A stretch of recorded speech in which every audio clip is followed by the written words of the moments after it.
MSLI TV رہنمائی بدلتی دنیا کے لیے۔ السلام علیکم ورحمۃ اللہ وبرکاتہ۔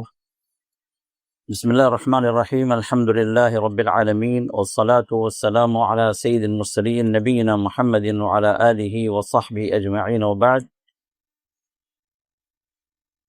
مشاہدین کرام، آپ کے سوالات اور ہمارے جوابات کا یہ سلسلہ آپ کے سامنے پھر سے پیش کیا جا رہا ہے رمضان کے بعد۔ تو یہ 29ویں نشست ہے۔ اس نشست میں ہم سوال نمبر 109 کی طرف چل رہے ہیں، جس میں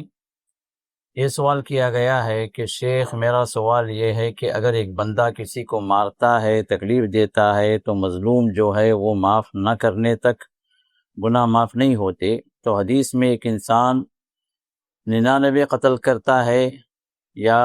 پھر وہ 100 کا قاتل بن جاتا ہے، اور سچی توبہ کی نیت سے جب وہ ہوتا ہے تو اس کو معافی مل جاتی ہے۔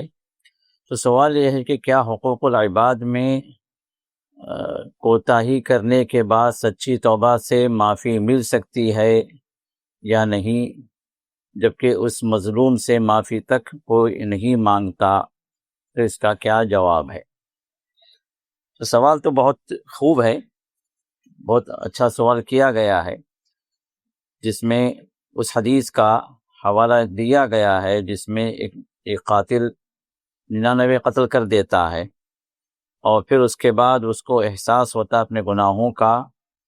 تو پھر وہ ایک اپنے وقت کے ایک عالم کے پاس پہنچتا ہے اور اپنے گناہوں کی توبہ کے سلسلے میں جب وہ پوچھتا ہے تو وہ عالم یہ جواب دیتا ہے کہ تو اتنے لوگوں کا قاتل ہے، تیری توبہ قبول نہیں ہوگی، تجھے معافی نہیں ملے گی۔ تو تیش میں آ کر وہ اس کا بھی قتل کر دیتا ہے، تو پورے 100 کا وہ قاتل بن جاتا ہے۔ تو پھر اس کے بعد وہ کسی دوسرے عالم کی تلاش میں نکلتا ہے، اور وہ عالم جواب دیتا ہے کہ تیری توبہ اللہ قبول کریں گے اگر تو سچی توبہ کر لے اور اس بستی سے تو باہر نکل جائے جس بستی میں تو نے یہ گناہ کیے۔ تو وہ باہر نکل جاتا ہے اور اس بستی کی طرف جاتا ہے جو نیک لوگوں کی بستی ہوتی ہے، اور راستے میں اس کا انتقال ہو جاتا ہے، اور حدیث میں بات آتی ہے کہ رحمت کے فرشتے اس کی روح کو لے جاتے ہیں آخر میں۔ تو اس حدیث کا حوالہ دے کر یہ سوال کیا گیا ہے کہ کیا حقوق العباد بغیر بندوں سے معافی مانگے یا مظلوموں سے معافی مانگے کیا معاف ہو سکتے ہیں یا نہیں؟ تو جواب اس کا یہ ہے کہ گناہ 2 طرح کے ہوتے ہیں، ایک بندے اور رب کے درمیان کے گناہ، اور دوسرے بندے اور بندوں کے درمیان کے گناہ۔ تو پہلے گناہ جو اللہ سے متعلق ہوتے ہیں بندے کے، تو رب چاہے تو معاف کر دے سوائے شرک کے۔ شرک کو اللہ معاف نہیں کرتے ہیں اور معاف نہیں کریں گے، اس کا اللہ تعالیٰ نے اپنے کلام پاک کے اندر وعدہ کر لیا۔ اس کے علاوہ جتنے بھی بڑے گناہ ہیں جو بندے اور رب کے درمیان کے ہیں، اللہ چاہے تو بغیر توبے کی بھی معاف کر دے، اور خالص توبہ سے تو انشاءاللہ معاف ہو جائیں گے، اور شرک بھی انشاءاللہ معاف ہو جائے گا اگر خالص توبہ انسان کر لے۔ اب رہی وہ بات جو بندوں سے متعلق ہے، تو بندے اور بندے کے درمیان کے جو گناہ ہیں، خصوصیت کے ساتھ جو ظلم والی باتیں ہیں،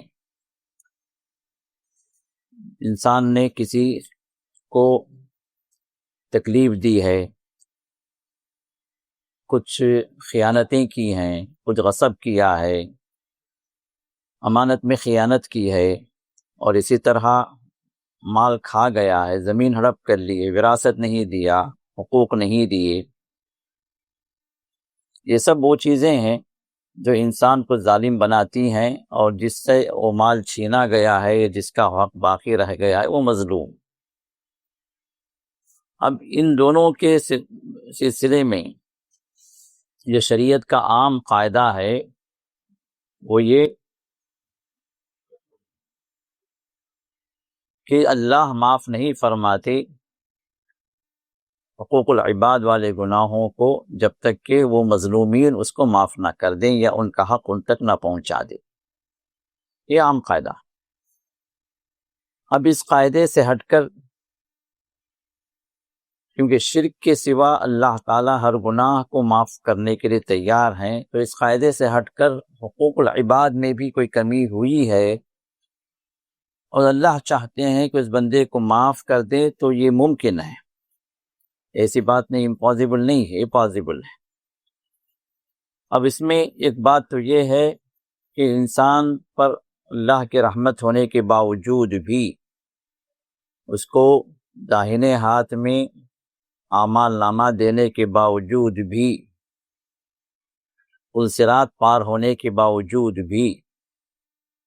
جہنم سے پہلے صحیح حدیث کے مطابق قنطرہ پہ سب روک دیے جائیں گے۔ ایک پل ہوگا جو پل صراط کے بعد کا ایک پل ہے، اور جنت سے پہلے، جنت میں داخل ہونے سے پہلے ایک پل پہ جس کو قنطرہ کہا گیا ہے اس جگہ روک دیے جائیں گے، اور وہاں پر ہر ظالم سے بدلہ لیا جائے گا، ہر مظلوم کو اس کا حق دلایا جائے گا۔ اب جنتی ہونے کے باوجود بھی اس ظالم سے جس نے بندوں کے حق میں ظلم کیا ہے، اللہ تعالیٰ کس طرح فیصلے کریں گے وہ اللہ بہتر جانتے ہیں، لیکن فیصلہ دودھ کا دودھ پانی کا پانی، پوری طرح ظالم سے ظلم کا بدلہ لیا جائے گا، مظلوم کو حق دیا جائے گا۔ ایک صورت۔ دوسری صورت یہ ہے کہ اللہ تعالیٰ اگر کسی بندے پر اپنی نظر رحمت کر لیے، یہ فیصلہ اللہ تعالیٰ کا ہو گیا کہ اس بندے کو جنت میں داخل کریں گے، اب اس بندے پر کچھ ظلم ہیں، کچھ لوگوں کے حقوق بنتے ہیں، کچھ مظلومین ہیں جو اس کے خلاف دعوے پر کھڑے ہوئے ہیں، تو چونکہ یہ تو یوم الدین ہے، روز جزا ہے، انصاف کا دن ہے، تو اللہ تعالیٰ کسی کے ساتھ ناانصافی نہیں فرمائیں گے۔ وما ربک بظلام للعبید، تمہارا رب بندوں پر ذرہ برابر بھی ظلم کرنے والا نہیں ہے۔ تو اللہ تعالیٰ جب اس بندے پر جو حقیقت میں ظالم بھی ہے لیکن اللہ تعالیٰ کی نظر رحمت کا مستحق بھی بن گیا ہے، تو ایسی صورت میں اللہ تعالیٰ اس مظلوم کو جو دعوے دار ہوگا اس ظالم کے سلسلے میں کہ اس نے میرا حق مارا ہے، مجھ پر ظلم کیا ہے یا میرے ساتھ زیادتی کی ہے، ایسے مظلوم کو اللہ بلائیں گے اور ظالم کے ساتھ کھڑا کریں گے، اور صحیح حدیث میں بات آتی ہے کہ اللہ تعالیٰ اس مظلوم سے کہیں گے کہ میرے بندے ذرا تو اپنی نظر کو تو اوپر اٹھا، تو وہ بندہ جب اوپر دیکھے گا تو ایک بڑا ہی خوبصورت محل اس کو نظر آئے گا، تو وہ بندہ پوچھے گا کہ یا رب یہ محل کس کے لیے ہے؟ تو اللہ رب العزت فرمائیں گے یہ محل اس کے لیے ہے جو اپنے دوسرے بھائی کو معاف کر دیتے ہیں، معاف کرنے والوں کے لیے محل ہے۔ تو وہ مظلوم بندہ پوچھے گا کہ اے اللہ اگر یہ جو ظالم جو بھائی جو میرا کھڑا ہے جس نے مجھ پر ظلم کیا، اگر میں اس کو معاف کر دوں تو کیا مجھے وہ محل ملے گا؟ تو اللہ رب العزت فرمائیں گے اگر تو معاف کر دے تو تیرے لیے وہ محل ہے، تو وہ بندہ معاف کر دے گا۔ تو اس طرح اللہ تعالیٰ اس بندے کو جو مظلوم ہوگا اس کو راضی کریں گے اس ظالم کے حق میں، چونکہ اس ظالم کو اللہ تعالیٰ جنت کا فیصلہ کر چکے ہوں گے۔ تو کسی بھی مظلوم کو اللہ تعالیٰ بغیر اس کا بدلہ چکائے، ظالم سے بدلہ لیے بغیر اللہ تعالیٰ کسی کو جنت میں داخل نہیں کریں گے۔ تو جب اللہ تعالیٰ کسی بندے کو جنت میں بھیجنا چاہیں گے اپنی رحمت سے، تو اللہ تعالیٰ وہ انتظامات بھی کر دیں گے کہ وہ مظلوم کے حق میں اللہ تعالیٰ ایسے اسباب پیدا کر دیں گے کہ مظلوم معاف کر دے گا اور وہ جنتی وہ ظالم بنے گا، کیونکہ اللہ تعالیٰ نے اس کے لیے خصوصی رحمت کا انتظام کر دیا۔ تو یہ اس طرح کے حالات ہوں گے۔ تو ان تمام باتوں سے بات یہی سامنے آتی ہے کہ ظلم ہوتا ہے، چاہے وہ تھوڑا ہو، چاہے بڑا ہو، چاہے وہ کتنا ہی اپنے اعتبار سے شان و شوکت کا مالک کیوں نہ ہو، لیکن جب اللہ کی عدالت میں کھڑا ہوگا تو وہ ظالم ہوگا، اور اس کی جو اس کے خلاف دعویٰ کیا ہوگا وہ مظلوم ہوگا۔ تو دونوں کا فیصلہ اللہ تعالیٰ وہاں پر کروائیں گے، اور جو ہے بغیر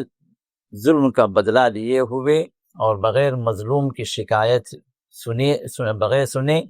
اور مظلوم کو راضی کیے بغیر اللہ تعالیٰ اس ظالم کو جنت میں نہیں بھیجیں گے۔ واللہ اعلم۔ اس کے بعد سوال نمبر 110 ہے، جس میں یہ سوال ہے کہ اگر کسی لڑکے اور لڑکی کی شادی کی ایج ہو گئی، شادی لگ بھی گئی، تو اس کے بعد 1-2 سال تک ڈیلے کرنا کیسا ہے؟ کیونکہ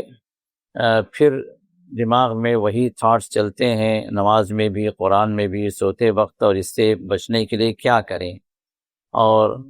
میں سب چیزوں سے پریشان ہو گیا ہوں، پلیز سلوشن بتا دیجیے۔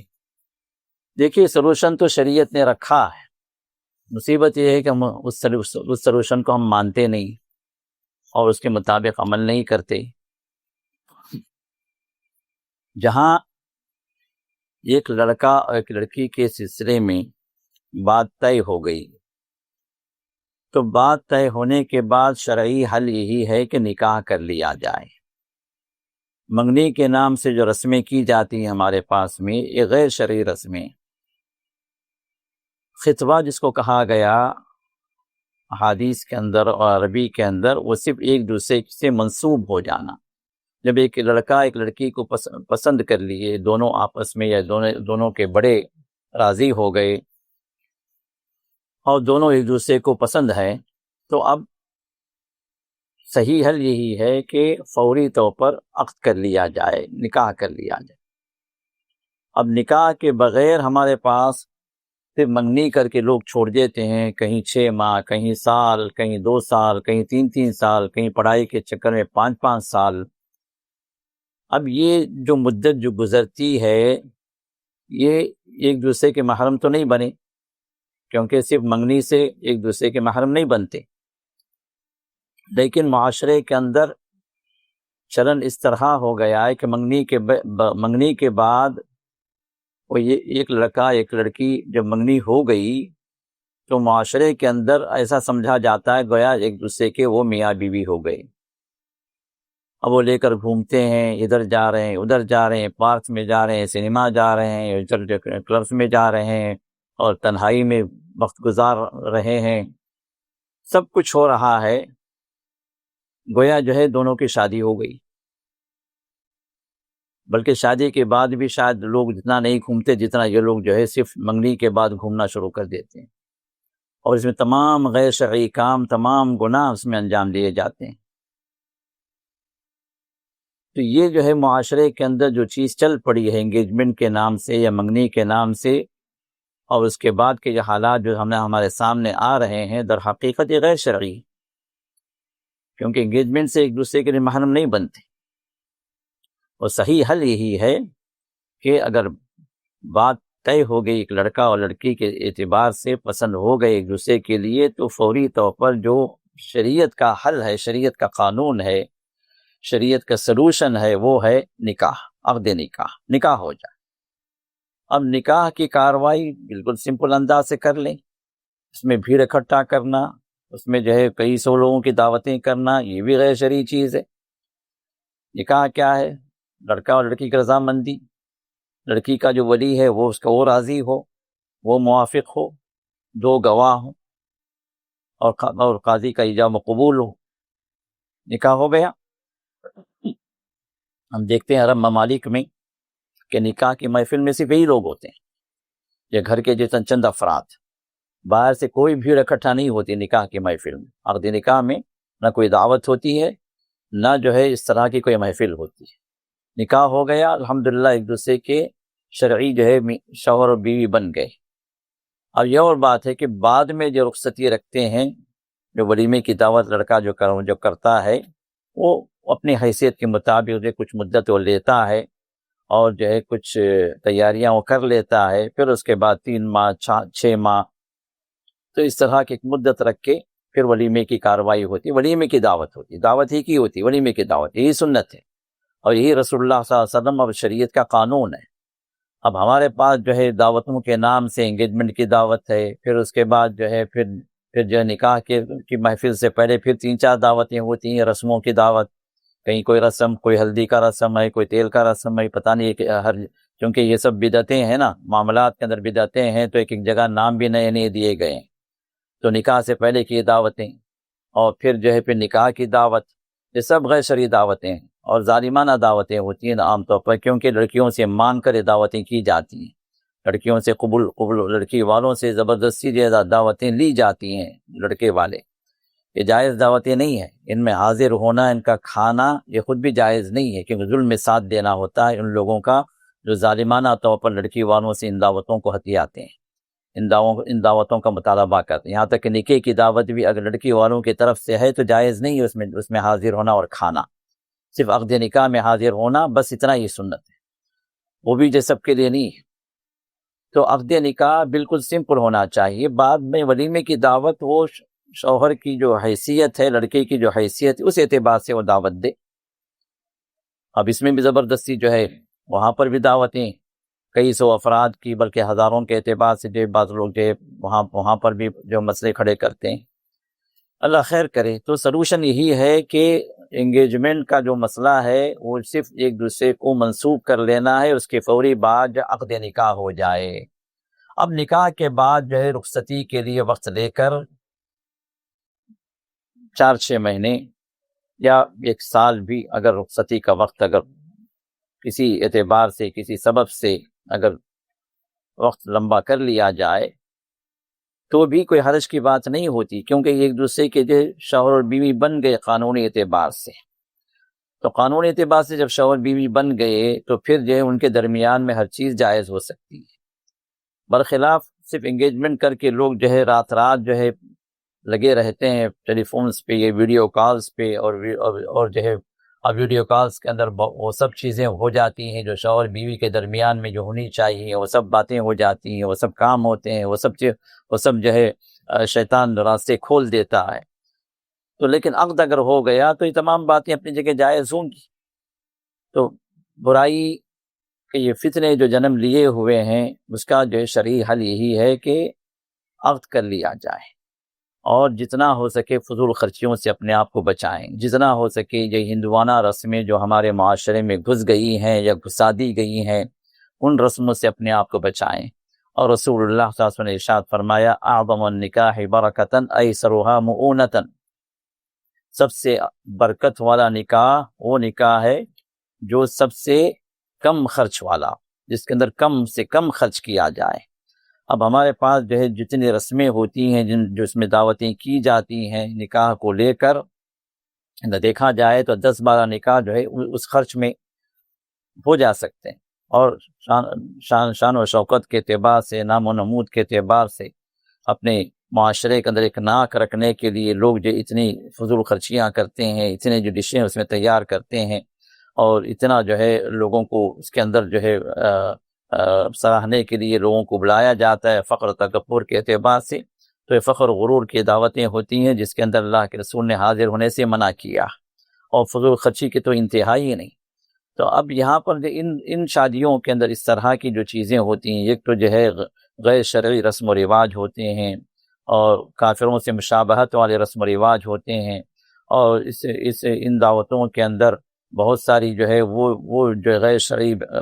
گناہ ہوتے ہیں، جیسے عورتوں و مردوں کا ملنا جلنا، ایک ہی محفل میں بیٹھنا اٹھنا اور ایک ہی محفل میں کھانا پینا، بغیر پردے کے بغیر حجاب کے وہاں پر ایک دوسرے سے ملنا جلنا، اور وہاں کے میوزک ہے، ڈانس ہے، اس طرح کی بہت ساری چیزیں جو مسلمانوں کے اندر آ گئی ہیں، یہ سب گناہ والی باتیں ہیں۔ تو ہم اور آپ کیا تصور کر سکتے ہیں کہ ایسی محفلوں پر اللہ کی برکتیں نازل ہوں گی، ایسی جگہوں پر اللہ کی رحمتیں ہوں گی، ایسے نکاح کیا جو ہے یہ پنپیں گے، ان کے اندر خوشیوں کو مسرتوں کو کیا اللہ رکھیں گے؟ جو نام ہے نکاح کا، نام ہے ولیمے کا، خوشی کی محفل ہے، مسرت کی محفل ہے، جہاں پر اللہ کی برکتیں اترنا ہے، کیونکہ شرعی کام کیا جا رہا۔ لیکن شرعی کام کے اندر بہت ساری جو غیر شرعی رسمیں، گناہ والی باتیں، غیر مسلموں والی باتیں ہمارے اندر جب گھس گئی ہیں تو پھر وہاں پر رحمت کے فرشتے کیسے حاضر ہو سکتے ہیں؟ یہ نکاح برکت والے کیسے بن سکتے ہیں؟ اور اسی وجہ سے ہم دیکھتے ہیں کہ بہت سارے نکاح بڑے دھوم دھام سے ہوتے ہیں، لیکن چند دن بھی جو نکاح پنپتے نہیں، چند دن بھی زندگیاں جو گزرتی نہیں، جہاں پر طلاقیں ہو جاتی ہیں، خلا ہو جاتے ہیں، ایک دوسرے سے دشمنیاں شروع ہو جاتی ہیں۔ کیوں؟ اسی وجہ سے کہ جو ہم نے نام تو جو نکاح کا رکھ دیا، نام تو ہم نے ولیمے کا رکھ دیا، نام تو ہم یہ کہہ رہے ہیں کہ بے شرعی نکاح ہو رہا ہے، لیکن شرعی نکاح کے اندر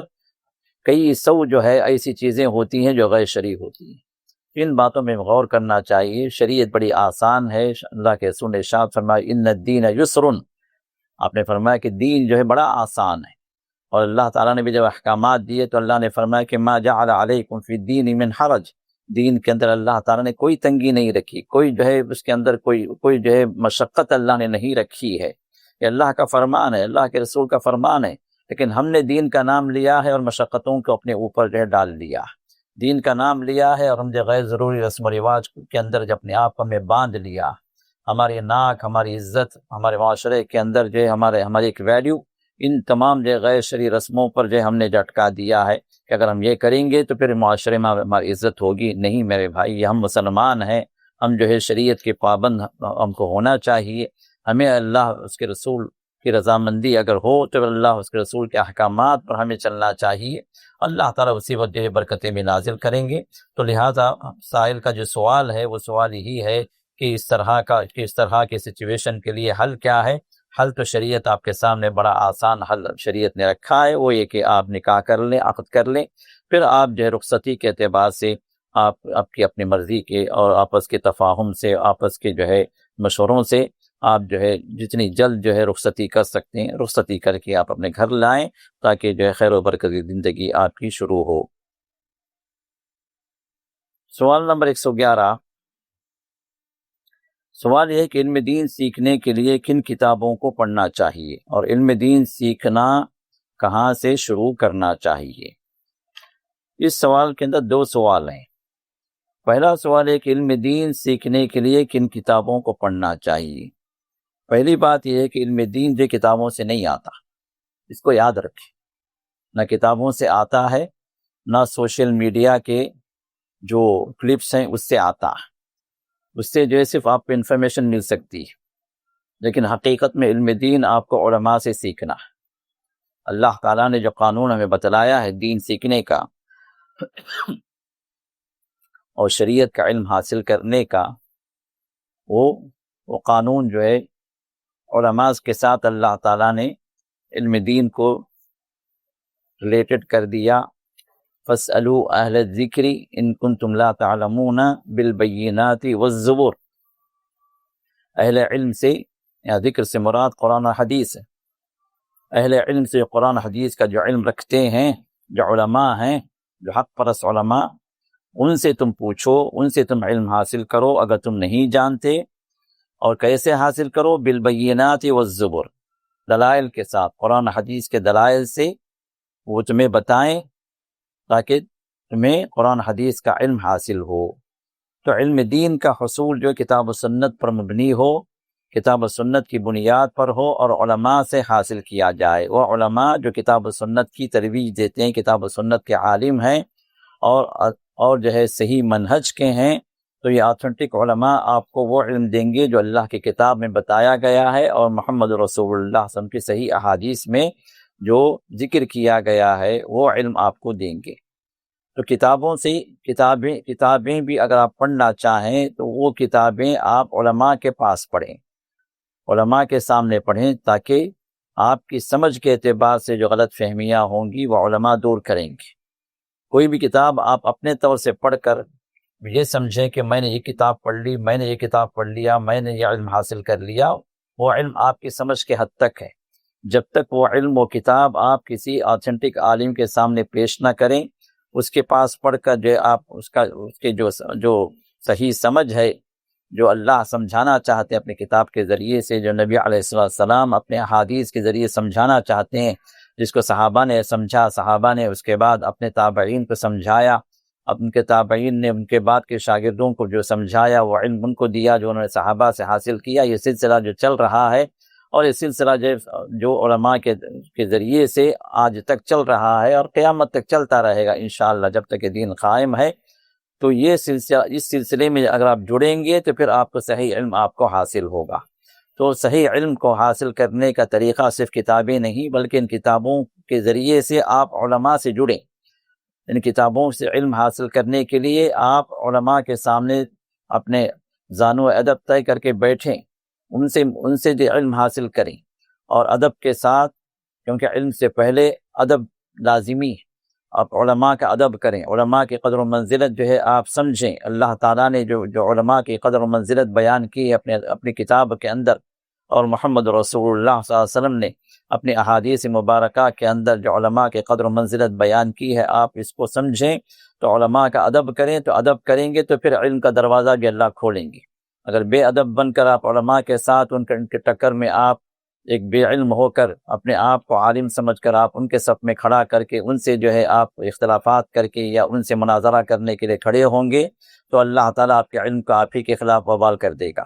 آپ ہی کے خلاف اللہ تعالیٰ اس علم کو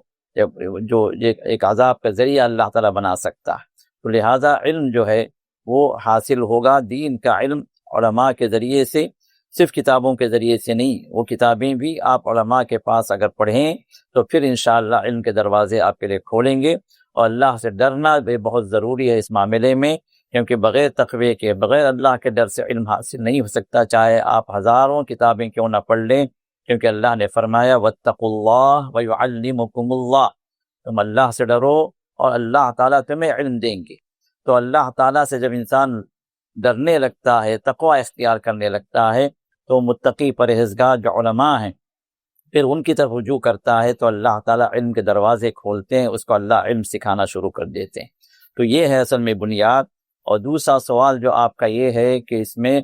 علم دین سیکھنا کہاں سے شروع کرنا چاہیے؟ تو علم دین شروع کرنا سب سے پہلے اللہ کی کتاب ہمارے پاس، سب سے پہلے اللہ کی کتاب کا علم حاصل کریں کہ اللہ تعالیٰ نے اپنے کلام پاک کے اندر کیا کچھ فرمایا ہے ہمارے لیے، کیونکہ کتاب نازل کی گئی ہمارے لیے۔ وَإِنَّهُ لَذِكْرٌ لَكَ وَلِقَوْمِكَ، اللہ نے فرمایا کہ اے نبی اس میں جو ہے تمہارا بھی ذکر ہے، تمہارے قوم کا بھی ذکر ہے۔ تو انسان کا بھی اس کے اندر ذکر ہے کہ انسان کے لیے اللہ تعالیٰ نے کس طرح جو ہے نظام زندگی رکھی ہے اس کتاب کے اندر۔ تو شریعت کا قانون اللہ تعالیٰ نے اس کتاب کو بنیاد بنایا ہے، تو لہذا اس کتاب کو ہم پڑھنا، سمجھنا اور اس پر تدبر کرنا، یہ جو ہے اہم ترین جو ہے ہمارے فرائض میں داخل ہے۔ تو اللہ تعالیٰ نے ارشاد فرمایا کہ جو ہے یہ کتاب انزلناہ الیک مبارک لیدبروا آیاتہ ولیتذکر اولو الالباب، یہ جو وہ کتاب ہے جو بڑی بابرکت ہے، بڑی برکتوں والی کتاب ہے، اور اس کتاب کو اللہ تعالیٰ نے جو فرمایا ہے تاکہ تم نصیحت حاصل کرو، اسے تدبر کرو، نصیحت حاصل کرو۔ تو پہلی بنیاد قرآن کریم، قرآن کریم کی تعلیم کے بغیر، قرآن کریم کی سمجھ کے بغیر کوئی علم، دین کا علم حاصل نہیں ہو سکتا، کیونکہ یہی فاؤنڈیشن۔ اور پھر اس کے بعد احادیث رسول صلی اللہ علیہ وسلم، اللہ کے رسول کی صحیح احادیث کی طرف ہمیں رجوع ہونا ہے، اللہ کے رسول صلی اللہ علیہ وسلم نے کیا فرمایا ہے۔ اور جو اس اعتبار سے جب یہ دو چیزیں ہماری زندگی کی بنیاد بن جائیں گی تو پھر اور کتابوں کی طرف ہم جو ہے رجوع کر سکتے ہیں۔ اور خاص عقیدے کے اندر جو ہے جو علماء نے جو بنیادی کتابیں لکھی ہیں، جیسے جو الاصول الثلاثہ ہے، القواعد الاربعہ ہے، کتاب التوحید ہے، اس طرح کی کتابیں عقیدے کے اندر، پھر احادیث کے اندر جو مختصر جو کتابیں ہیں ان کتابوں کی طرف ہم شروع کریں، جیسے جو اربعون نوویہ ہے، ریاض الصالحین ہے، اور فقہ کے اعتبار سے جو کتابیں ہیں ان کی طرف آئیں۔ تو ہر فن کے اندر جو بنیادی کتابیں ہیں ہم اس کی تعلیم جو ہے ہم شروع کریں۔ اور یہ سب جو بھی چیزیں جو ہم شروع کریں یہ سیلف اسٹڈی نہ ہو، یہاں خطرہ یہاں پر یہی آتا۔ تو سیلف اسٹڈی پڑھ کر جو ہے جو سیلف اسٹڈی کے ذریعے سے معلومات حاصل کر کے یہ سمجھتے ہیں کہ ہم عالم بن گئے، یہ در حقیقت بڑی خطرناک جو ہے یہ بات ہے، اور گمراہی میں گرنے کے لیے 99% اس میں چانسز ہوتے ہیں، کیونکہ فہم آپ کا اپنا ہوتا ہے۔ کتابیں بے شک ہوں آپ کے سامنے، لیکن آپ کا رب جو علماء کے ساتھ ہو،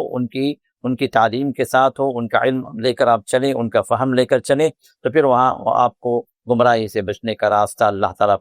پیدا کرتے ہیں، اور ہدایت پر اللہ تعالیٰ باقی رکھتے ہیں تو آپ کا علم یہ علم نافع بنے گا، نفع مند علم بنے گا، ورنہ خطرہ اس بات کا ہے کہ علم جو ہے آپ اپنے طور پر جو حاصل کریں اور علماء سے رجوع نہ کریں، یہ علم جو ہے کہیں جو ہے آپ کے لیے گمراہی کا سبب نہ بن جائے۔ تو اس لیے یہ دو باتوں کو بھی ذہن میں رکھیں کہ کہاں سے علم حاصل کریں اور کس طرح حاصل کریں۔ یہ دو باتیں آپ کی ان دو سوال کے جواب میں رہیں۔ اللہ تعالی ہم سب کو توفیق عطا فرمائے، آمین۔ بارک اللہ فیکم۔ سبحانک اللہم بحمدک، نشہد ان لا الہ الا انت، نستغفرک ونتوب الیک۔